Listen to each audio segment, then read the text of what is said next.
Mwiriwe ugaruka muri mu gihugu cy'u Burundi, mwiriwe ugaruka muri mu gihugu cy'u Buholandi. Mu mazina nitwa Jean Seguin Karorero, nkaba n'inyambukira y'i Burundi mu gihugu cy'u Buholandi. Twongeye turabahaye kaze muri ikiganiro twise turi kumwe twese turashoboye. Ego twashoboye kwigishanya ikirundi. Uno munsi turi bwige icyo bita amafyigo. Amafyigo ni imwe mu gihimba cy'umubiri. Umubiri wacu ukaba ufise amafyigo abiri, wa gauche n'iya droite.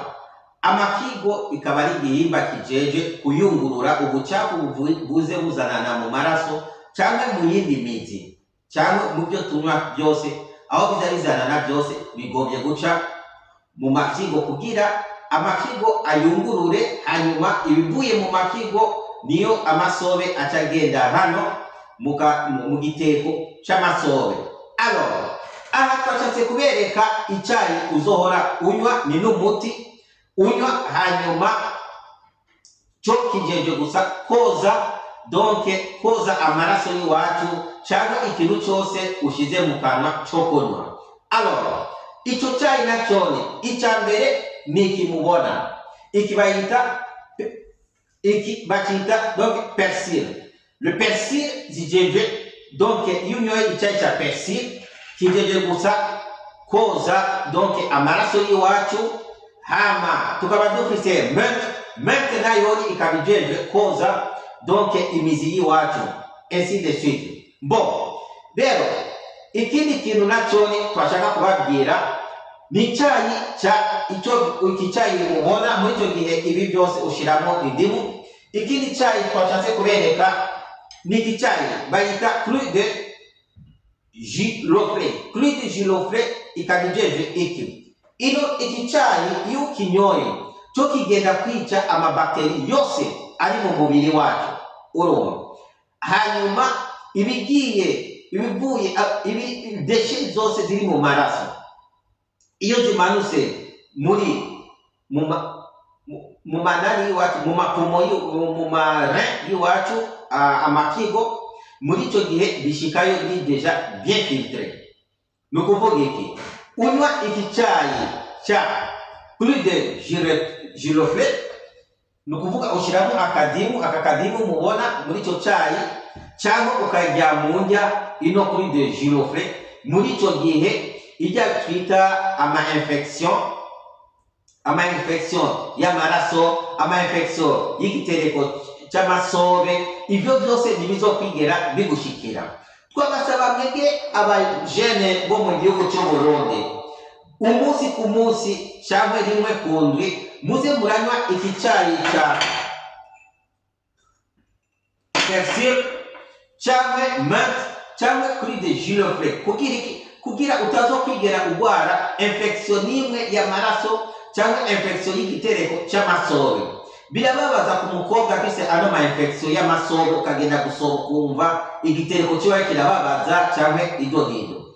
Iyo utabinyoye hakiri kare, muri icyo gihe amafyigo agaca yuzuramo ubucafu bwinshi acapfa. Iyo apfuye rero muri icyo gihe bica bisaba yuko kwa muganga bagukorera icyo twita dialyse. Alors, dialyse ni iki? Dialyse kwa muganga irazimvye cyane, bayigukorera mu gihe babona yuko idonido yuko wewe amafyigo yawe ntagifunctiona. Urumva amafyigo ajeje gusa kuyungurura ubucafu buvuye mu maraso cyangwa mu yindi mizi. Muri icyo gihe iyo bwa bucafu bwabaye bwinshi, urumva akayungiro kazoba kuzuye. Muri icyo gihe amaraso yose acagira ubucafu, ibindi byose bizanana bimeze nk'amazi mu mubiri wacu bica bigira ubucafu. Muri icyo gihe iyo hari umuntu wumva bamurungise kwa muganga kugira bamukorere dialyse. Iyo dialyse ni iki? N'amapare bafise kwa muganga akora cyo kimwe n'amafyigo y'iwacu. Irazimvye cyane kandi harimo ububabare bwinshi kugira bagukorere iyo dialyse. Rero wewe wamujene uriko urankurikirana, wewe wamuvyeyi uriko urankurikirana, turagusabye hako kunya imiti myinshi zo gufata amafaranga menshi, mutangure kuva uno munsi ufate icyayi cya persil ufate icyayi cya mente, ufate icyayi cya ikimubona hano cya Cru de Girofle kugira ido nido ntuze wigere ushikirwa n'ikibazo cy'amafigo yiwawe. Jiwe nabinyoye ibi kuva mu myaka 25 gushika n'ubu na infection nimwe mfise na n'indwara nimwe mfise, umunsi ku munsi namameze neza cyane.